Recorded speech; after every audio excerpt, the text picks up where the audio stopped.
Hi, Allison Dorrant coming to you from my studio here in Calgary, Alberta, Canada. I am not in my kitchen today. I have moved rooms. I am in my front room, which is great as far as lighting, especially on a day like today. It is afternoon here in Calgary and it's super cold out, but it's not as cold as it's going to be. I think we're in that polar vortex stretch this week, and I've heard that Friday and Saturday are going to be going very cold, minus 25 to minus 30, and really high wind chills. So I'm just enjoying kind of getting in the rhythm of doing videos during this winter stretch here in Canada. It's what keeps me going, and color brings me so much joy. Doing videos and just having that opportunity to share with you all makes me happy.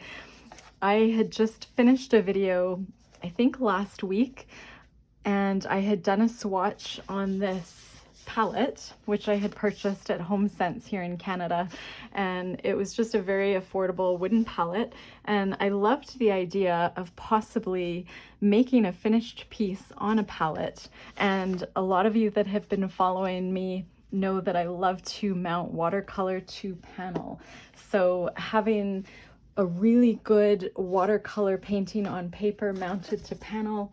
And I'm just gonna grab this little one here just as an example. This is a piece of high quality cotton paper. This is a G.Klimt, a fine art print that I have mounted to wood panel. This was not quite finished. I was going to put it into my recent art show.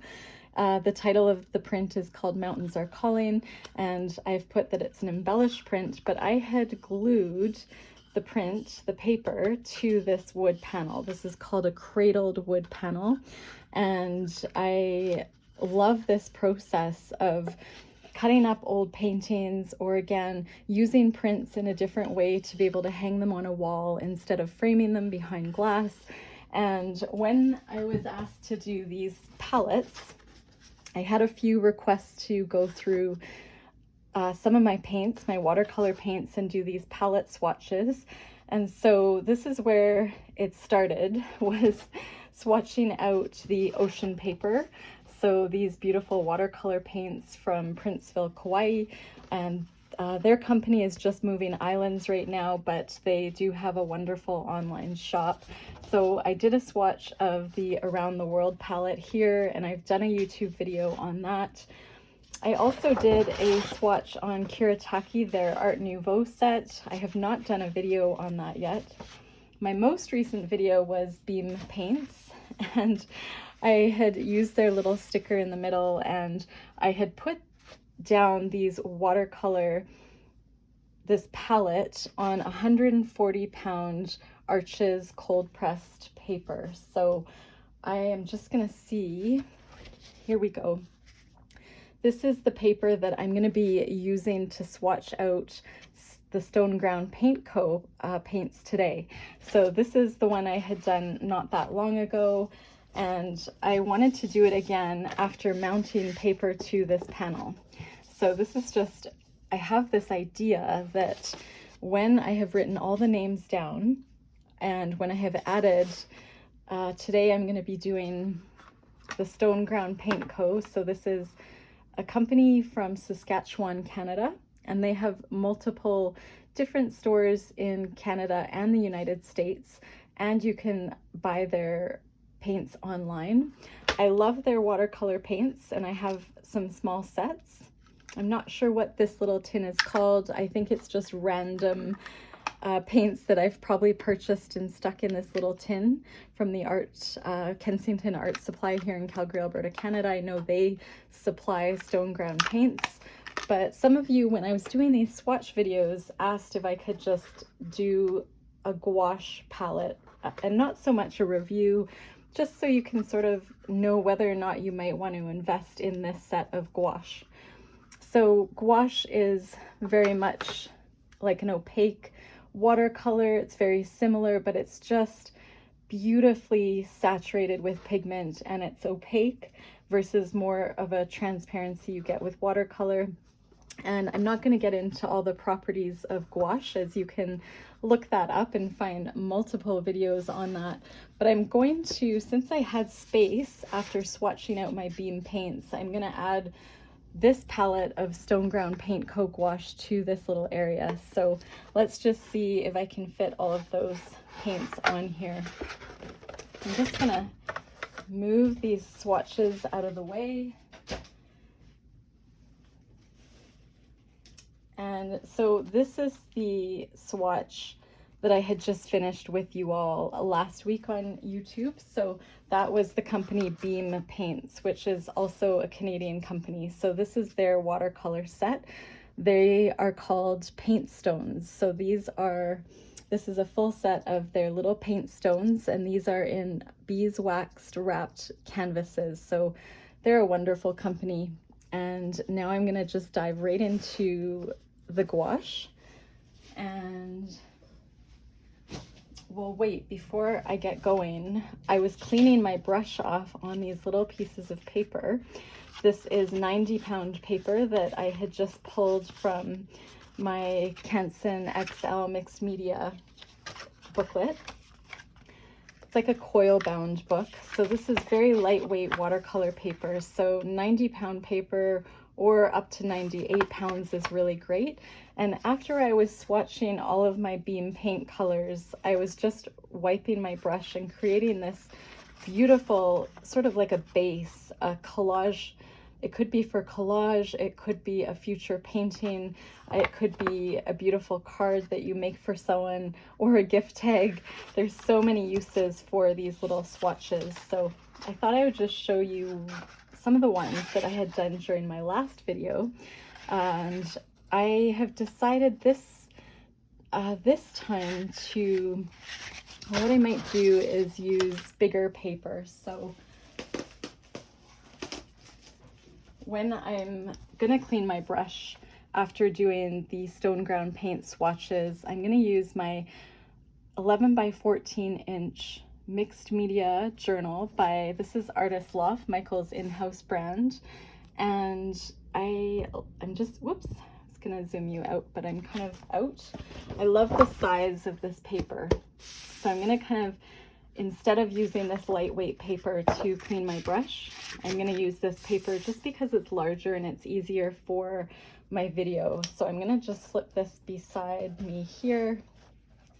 I also have an old rag, one of my son's old white t-shirts that's no longer white, and I'm gonna use that instead of paper towel. So after wiping my brush on my page, I'm gonna go to the t-shirt and just get off any excess, as when I'm doing swatch videos, I really like to keep my water as clean as possible, and the less paint down the drain is always better. The other thing I want to show you is, well, I had my camera off and I was just relaxing in the evening. A lot of you know that I had published an art poetry and like an oracle deck, an art deck of all of my art just this past year, this past summer. And I've still had card decks on my mind. So I'll keep this here just in case we want to pull a card today. But I was trying to decide, what do I want to do with this beautiful swatch paper that I had cleaned my brush on. And I had just glued I glued it to the back of these cards that I was working on. So this is sort of like a second deck. I'm not going to publish, but I have artwork on both sides of the card. So this is using acrylic paint mixed with watercolor. So this side, I was really just trying to play around with different textures in my work. And it's almost like creating a new base for a little painting on these cards. But this is where I had used the back of the card from this this paper here. So on one side of the card I have, this is an example of what I would call like my reticulated style, where I do a lot of paintings with this reticulation in the background. This is another one. And then I was just deciding I want to have something on the back that's quite different, but almost matches in the color of what's on the front. So again, this is just practice. And I can't wait to do little paintings, you know, and maybe put these in like a little tin or use them as gift tags. I just haven't decided. I have a whole bunch that need a backing. So a lot of you may remember these cards that I had done. I was trying to do a whole bunch of different colors. So when I was working on developing and publishing my Oracle deck, I was just really in that mindset of creating mini works that I could go back to.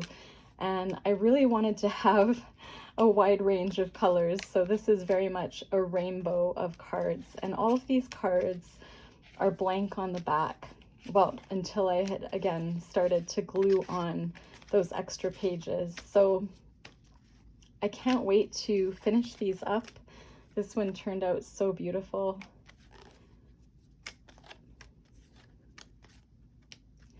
So this just gives an example of some of the work that I've been doing and that's really inspired me. And really, it's all about exploration and play with materials that you have.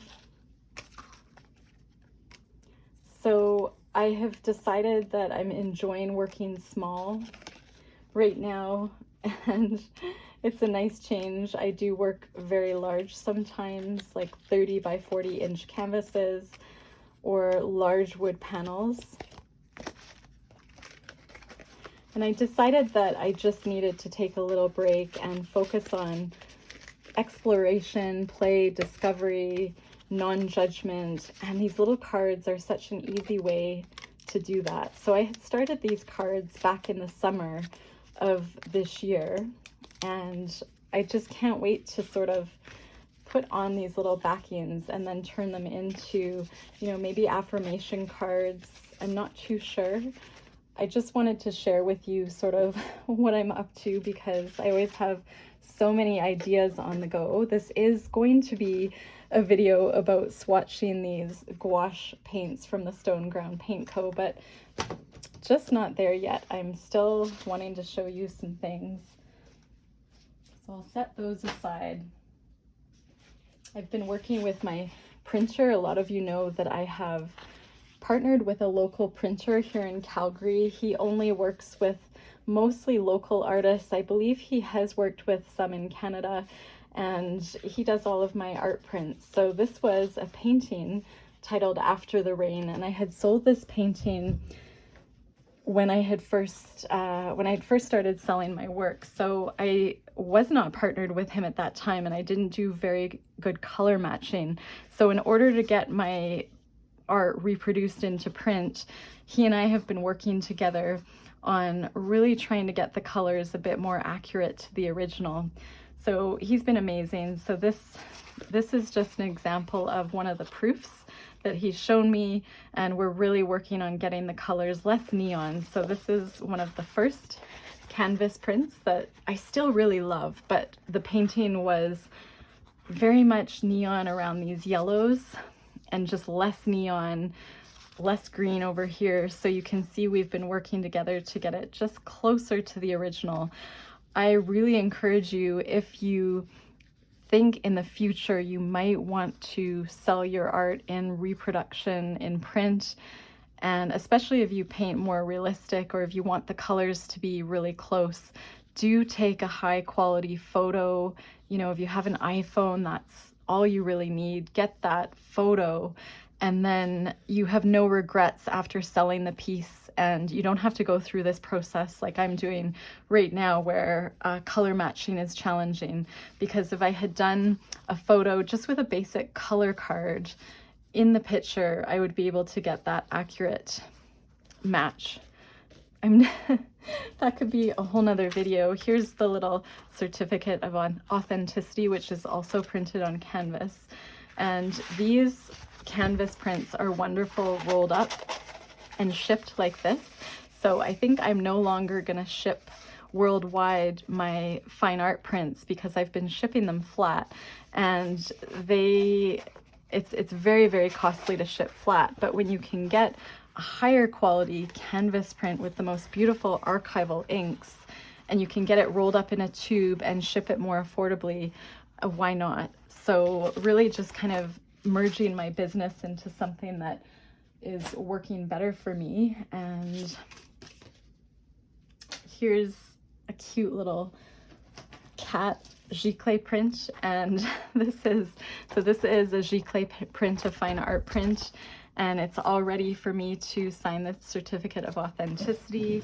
And I'm just gonna see if I have my pen. Thought I would do that now, but I don't have the proper pen. This guy, this is Bernie, and I called him Bernie the Mouser, and I just recently had an order for him at 20 by 16.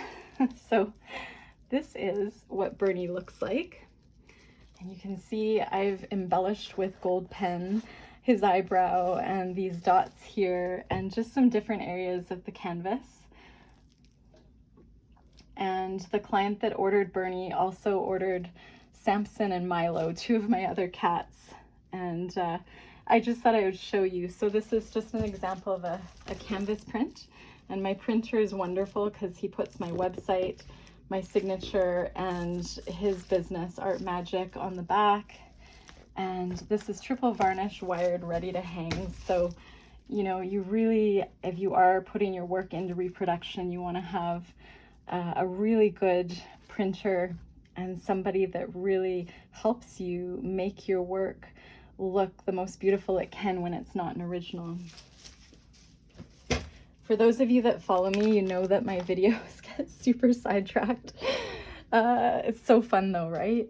I think we all, as artists, creatives, we tend to get bored, both in watching things and maybe the doing. At least that's me anyway. Oh, so strange. I was going to pick out this card, and this is the card for my Oracle deck, Add Color to Your World.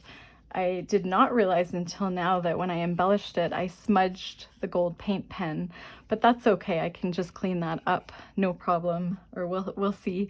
And I was looking for this card, Add Color to Your World, because I was doing this palette review today of the Stoneground Paint Co gouache, and color brings so much joy. And I think as we get into knowing ourselves as humans, as artists, we really get to know what colors we keep coming back to and how colors make us feel. So I was really just looking for this card, you know, add color to your world. So really kind of figure out what are your colors that you love to use in your creations. Is it different from the colors that you wear in your wardrobe? Is it different than the interior decorating you have in your home, in your space? And just to think about what colors kind of time and time again give you joy, because I think it does really differ for everybody. And we're gonna just spritz this palette because it's a little bit drier. And I'm just gonna see if I can start swatching. Oh, and I wanted to show you my other little project is working small. So I'm trying to do these little original works on, I had purchased these tins a while ago and they're much smaller than I had thought. They're a little bit bigger than the palm of my hand, and I think artist trading cards are actually bigger. So I've been trying to make little painting, like pieces of watercolor paper that would fit nicely in here, and it's been a challenge.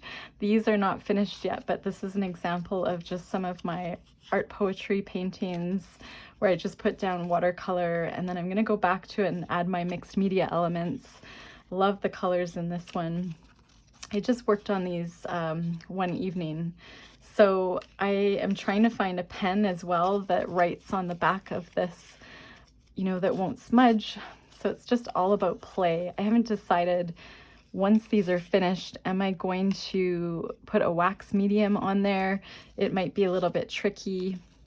So I was taking a class on Skillshare last evening by Denise Love, who's an incredible artist and YouTuber, and she offers a number of classes on Skillshare. And I had pulled out these little cards because she was doing a little, sort of like a tiny workshop, I guess, like multiple classes on exploring the artwork of Austrian artist Gustav Klimt. I'm not sure if I'm pronouncing that right, but Klimt, Klimt.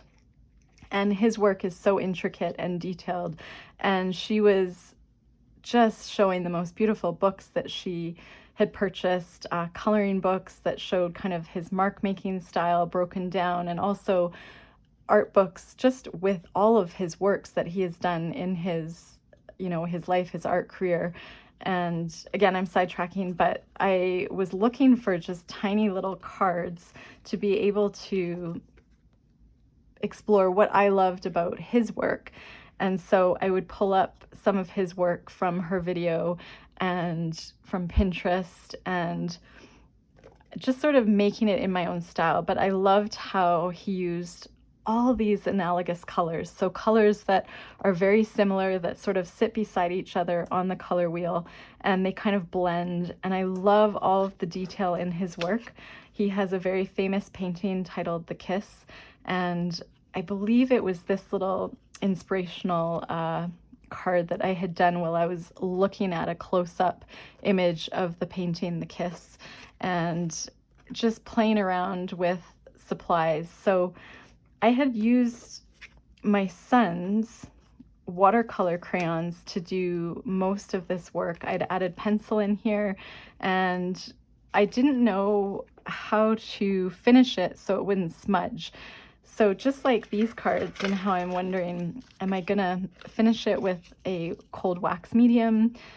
It might make them a little sticky. It might make the dust really stick, I'm not sure.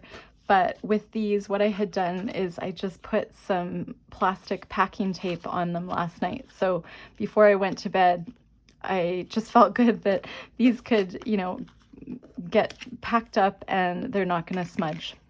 These are little inspirational cards. I really like the idea of keeping a tin, one for, say, a new affirmation deck, maybe like my yearly journal where I do a card every day. I'd probably need at least 3 tins. Or, what's inspiring me, say today or this month, and have a whole bunch of cards in a tin, and then using it to go back to, say, like several years later, and looking at the work that maybe I have done that's come out of the inspiration I had from these cards. So again, this video, I'm sidetracking big time, but do check out Denise Love, and I will link her information. Her Skillshare classes are wonderful. I do pay a yearly membership. You can pay a monthly membership for Skillshare, but it's just a great way if you love classes and you can afford to support artists online and take some classes. She also does really wonderful little clips on her Instagram, and her YouTube, of course, is free. So it's a really, really great inspirational channel. And I just wanted to give a shout out to her for inspiring me last night. And I'm just going to close up that little tin and start swatching. So the first color from the Stoneground Paint Co. is Hansa Yellow, so the upper left. And I don't know if I kept these in the order that I had purchased them in. So Hansa Yellow, and I'm going to, again, just make sure I clean my brush by doing a pattern on my Artist Loft mixed media paper. So Hansa Yellow, and the next one is India Yellow, which is more of a really beautiful orange. You can just see how opaque these colors are compared to the transparent beam watercolors. The next one is called Pyrrole Orange, and I'm sure Stoneground Paint Co. has the names on their website of this gouache palette, but I will see if I can list them under the description of my video when I'm done. This beautiful pink is called, oops, oh my gosh, I have such a laugh. I'm a little bit tired today and I forgot to swatch the Pyrrole Red on here, and I just went straight to my little sheet over here. Today is the first day back at school for my son after a really long, wonderful holiday break, and my husband back to work. And so it's a matter of getting into a routine again.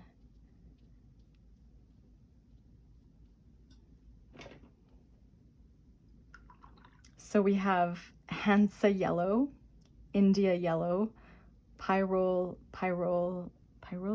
I'm not sure how to pronounce that, Orange, Rose Garden, so not R-O-S-E rose, but rose, like R-O-W-E-S garden. And then next to that we have Rhubarb Pie, which is a really wonderful, rich, kind of, I don't know, burgundy, reddish. I don't really know how to describe it. It's very, very beautiful. So I'm getting as much pigment off as I can before I dip into my water. And I'm gonna go into Saskatoon Berry, which is a great name for this Canadian company from Regina, Saskatchewan. So Saskatoon Berry, and that is a lovely color that really does look like a Saskatoon berry.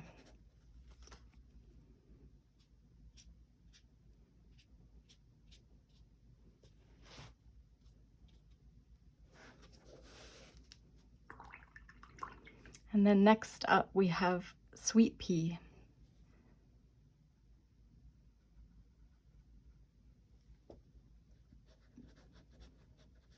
Whoops, and sometimes these colors like to hang out together, but you kind of get the gist of that. And I'm just going to use my paper towel and stop the water from flowing into the Saskatoon berry. So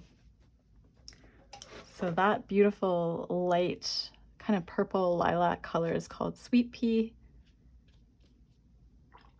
And then next to that we have Iris.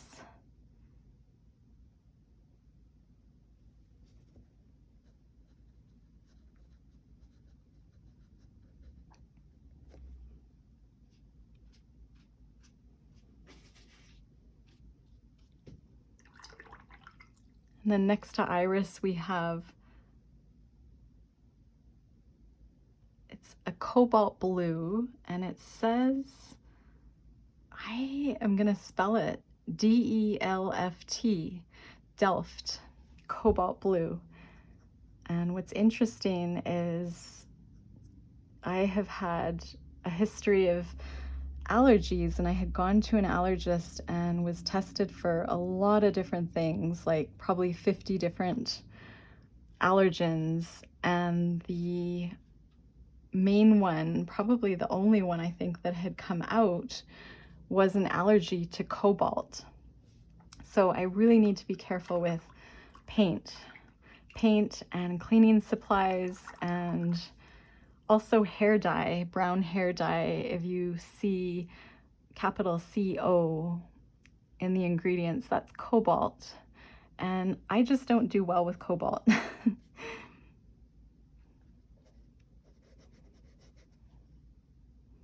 So I should probably be aware, because there's so many cobalt paints. Cobalt blue, cobalt green. And some chemicals just are hidden in a lot of different things you wouldn't even think about. So this beautiful blue is Bluebell Wood.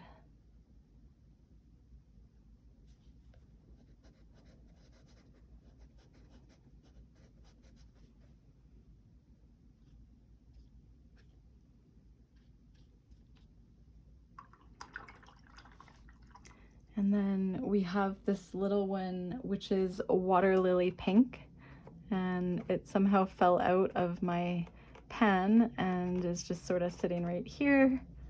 I think it came with the pan, but maybe it was something I had purchased separately. I'm not sure.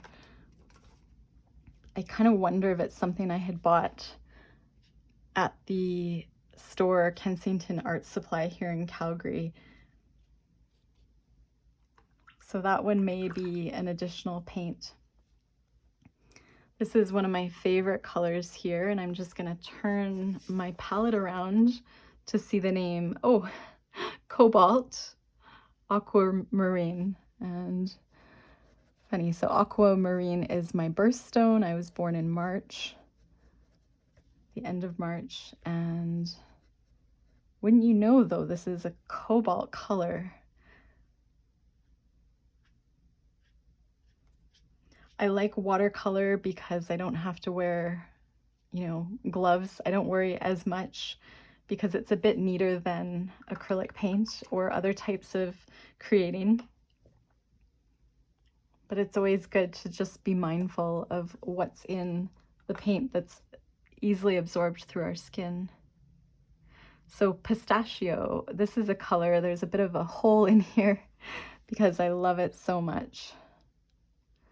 It's a really, really beautiful color. I'll just see if you guys can see okay.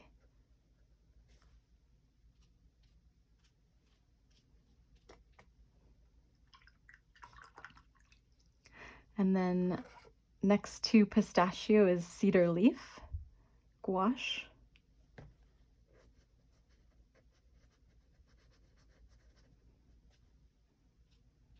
And my sheet is looking very much like a rainbow. This next one I don't see the name of, but I'm pretty sure it's Summer Pear, because I have this, I actually had bought a duplicate and have it in my other palette. I didn't realize I bought a duplicate, but I bought it as an individual paint as I just loved it so much. I use it all the time. So Summer Pear. And this one is Naples Yellow Deep.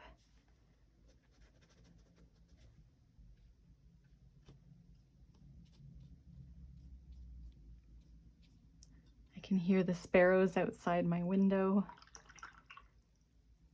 probably fluffing their feathers as they prepare for the cold snap. Okay, this is Mars Orange, and I used way too much water.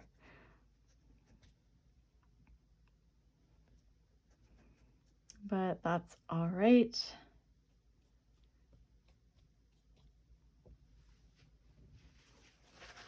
Just gonna use my paper towel here and just dab it up a little bit. And then I'm gonna go right into India Red. And I still have quite a bit of room on my palette here, which is great. I can add some extra brands at some point in time that I love. So India Red.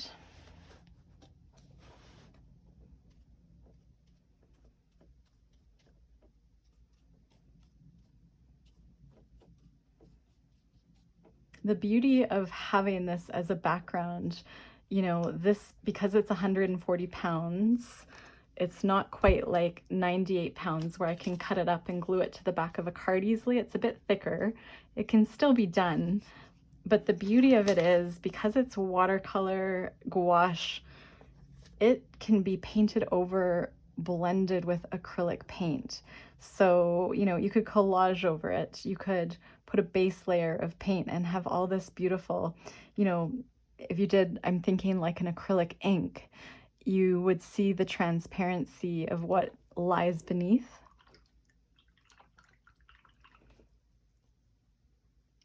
Okay, and this is Florentine Green. Again, I tend to be heavy-handed on the water today.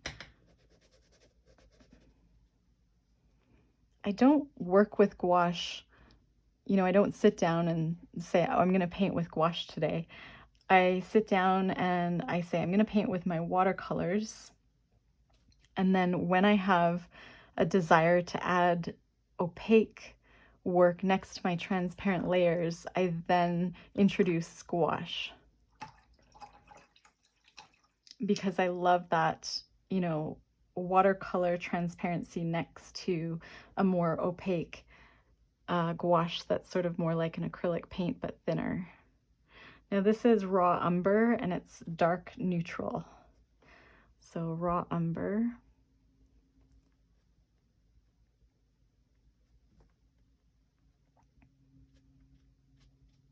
Which is a really nice neutral.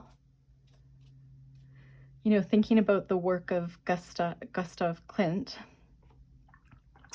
I really appreciated how he used so many neutrals next to the brights, but so many different metallics, like the golds, the silvers, the different types of golds, you know, and in the 1800s, just using those metallics that he would have had. And I really, I think now I want to try silver and gold in the same painting, which I never really would have thought worked. But I like the idea of, you know, different golds next to each other and how beautiful that looks next to bright colors. And okay, here's Titan Buff. The other thing I really appreciated is Klimt's level of detail. So if you look up his work online, just the level of detail is amazing and intriguing. You could just stare at his work for days and pick up something different, you know, every minute. And it's work that, like, the more I learn about and look at the work, I like it more.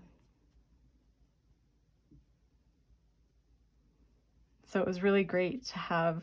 Denise is a wonderful teacher, and she did a wonderful review of his work on Skillshare. Very inspiring.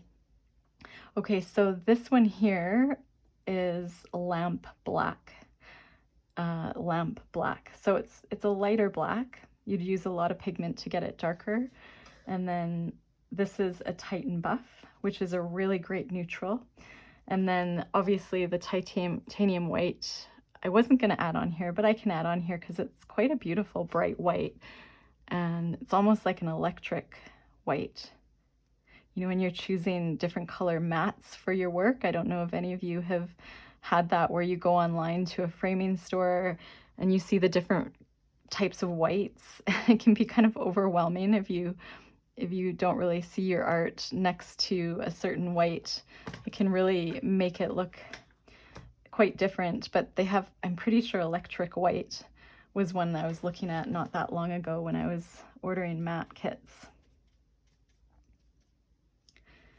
Okay, so how did I get so much of this? What is that? Is that the lily? No, bluebell wood. How did I get so much bluebell wood on my hand? Just gonna dip into my clean water, not my drinking water. Oh, I really dipped in, but that's all right. I'm gonna use my son's t-shirt here to dry off my hand and just clean it off.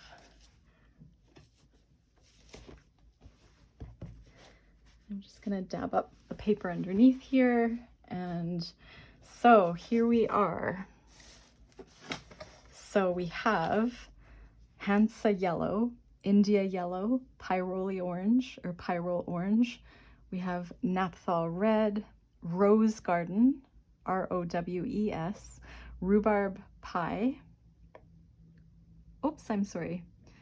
Hansa yellow, India yellow, pyrrole orange, Naphthol red, rose garden, Saskatoon berry, sweet pea purple, iris, ultramarine blue. Did I get?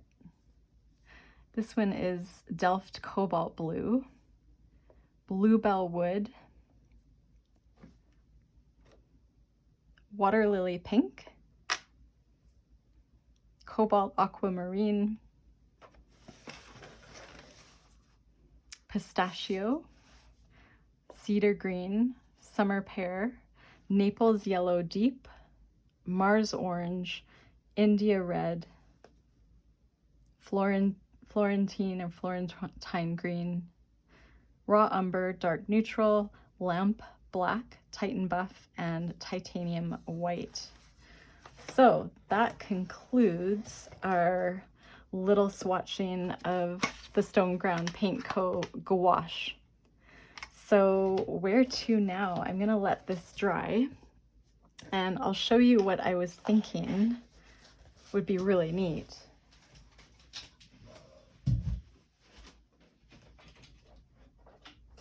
I'm just gonna grab my wax mediums now. I'm probably not gonna do this on video just because I find I get headaches from certain, very sensitive, right? I have a cobalt allergy and I'm also really sensitive to chemicals. Both my husband and I get chemical headaches, so I'm very aware of using these things in a ventilated space, and because it's so cold out and I'm in a small room, I'll just introduce you to them if you're not familiar. So this is called Dorland's Wax Medium. It's a cold wax medium. I won't get into all the ingredients. You can look this up. It's by G.Klimt. This is the company that makes Dorland's Wax Medium. It is expensive. I paid $46, that's Canadian. And I got a big tub of it because I do love to put Dorland's Wax Medium over my watercolor paintings that are not going to go behind glass. And there is a great video, I believe it was by Bob Blast on YouTube, and all about putting cold wax medium on top of your watercolor, and I believe acrylic works. So I'll see if I can link his video because he just makes it so simple. The other one, Dorland's, wasn't available when I was looking for it, and so I had tried Gamblin. It's the same thing. It's a different company, but I've gone on to see comparison videos and they are very much equivalent. So I would just use whichever is easy for you and maybe more affordable wherever you are in the world, because I believe Gamblin might be more available in Australia, New Zealand, Dorland's and Gamblin you can get in Canada and probably the United States, but it's been a while, so just check that out. But they're called cold wax mediums, and all you do, they're clear. I would use like a clean white old, like a t-shirt, and you buff it on. And I believe Bob Blast uses a paper towel, but what I'm going to do with this is I'm going to buff on that cold wax medium, and then I can come along and spritz it with water. It won't move, it will deflect, it will turn into water beads, and then I'll know that this is sealed. And I really like the idea of using this potentially as a palette. So once I get the names written down, I'm going to wait for these to dry. I'm going to put the names of the Beam Paints and the Stoneground Paint Co. gouache, add a few more, and I'm going to coat this with the wax medium. And I love the idea of maybe using it like a palette, because why not? And maybe putting a beautiful painting on this side, you know, because if this doesn't work out, I like the idea of maybe hanging this on the wall or using it as a base for a really beautiful painting that I may have on paper that's sitting around, calling my name to be mounted to panel. And now I have this to work with at some point in time to go back to. I have this lovely base, and all of this paint would have otherwise gone into a paper towel or in the water. So I love that we can use that for a different project. And I am just trying to think, maybe I will just end with one of my Oracle, I call it an Oracle deck card, but really it's not an Oracle deck. It's more just an art deck of my work that I've put into print. And we can just shuffle it and pull a card, because sometimes I forget to pull a card for myself.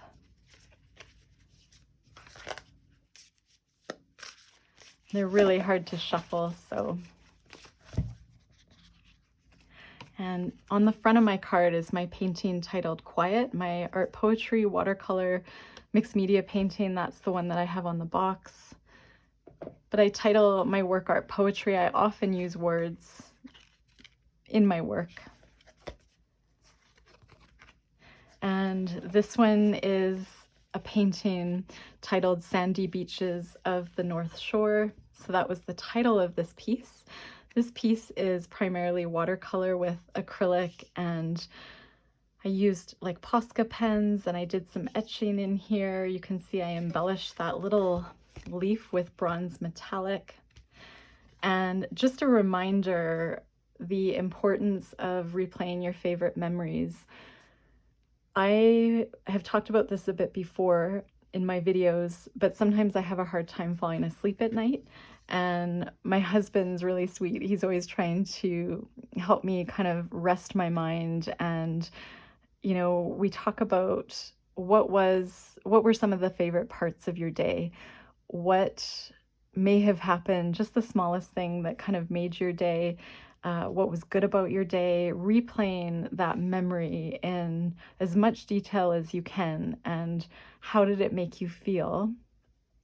Talking about it, if you do have, you know, a partner or a roommate or a friend, you know, it's really, or you know, writing it down. That's a really great way of almost training your brain to acknowledge the positive, something good that's happened, and something that you really want to remember, and remembering how you felt. And it's almost like an exercise in gratitude.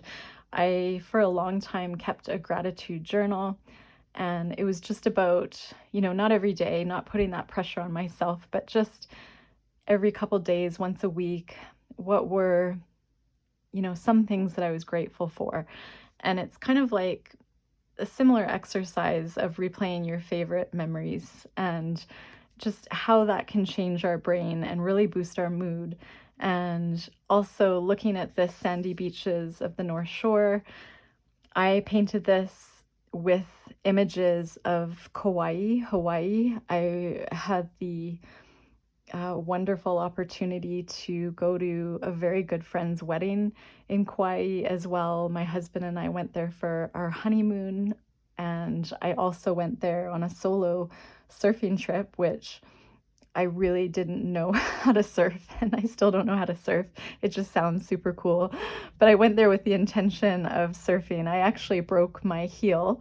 I had a surfing injury, and I was on crutches for about 10 days. That's a whole nother story. But I took back the memory of, it was crazy. I actually remember being in the grocery store of Princeville, Kauai, and I had gone there. I was limping, and I think, I don't know, like a lot of things weren't open, and I can't remember if it was like a Sunday, and I was looking for crutches because I was trying to get around, you know, where I was staying in the resort, and I had broken my heel. Well, I didn't know it at the time. I had injured my heel. Turns out it was a break, and the person in front of me in line at the grocery store, I think they had asked me if I was okay, or I had asked them about a medical supply store, and it was so strange. She's like, oh my gosh, she's like, I have crutches in my trunk right now because my daughter had broken her leg. I don't know if it was like a month or two earlier, and she's finally done with her crutches, and you can have them. And I was floored, just right time, right place. Absolute, the universe was trying to help me out, I guess. I don't know what it was, but I got crutches from this person I had met in line while I was way away from my home in Canada and had no family and really no friends that I knew. I just went there for this kind of solo trip. And I'm just thinking back, you know, that my favorite memories, you know, it was one of my favorite memories is finding someone that helped me out when I really needed it. And the community of people there they're so beautiful. And just the surroundings, if there's anywhere that I would have had a broken leg, I was quite happy to be there, and it really forced me to just sit and take in the sand and the ocean and the tropical flowers and the beautiful weather. So this reminds me of Hanalei Bay, sort of the North Shore, where they have the most amazing surfing, and it's so beautiful, just the colors. And that's why I had titled this painting Sandy Beaches of the North Shore. I wasn't planning on telling you the story of my part of my trip there, but I was really grateful the way it turned out, because it could have been much, much harder if I did not find crutches for another 24 hours. So I just want to remind you, replaying your favorite memories is a great way to just get those positive feel-good hormones going. And yeah, so that concludes my video today. My last video, when I did a swatch of beam paints, I went to zoom out, and fortunately I was on the very last color. I think I was over here and I was just wrapping up, and I went to zoom out and I hit off. And a lot of you know I don't edit my videos, so I was not happy with myself, but this video I think has been recording okay. We're almost at an hour, and there's not a whole lot more I feel like I could get into with you today. I'm gonna try and get outside before the cold vortex comes. And yeah, if you have some watercolor paints at home, the process of making a swatch is way more enjoyable than I thought it would be. And so what I'm going to do, like I said, when this dries, is I'm going to just write down all the names of the watercolors.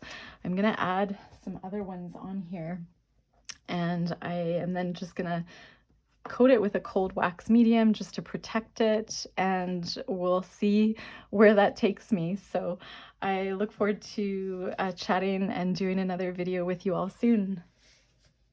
Bye for now.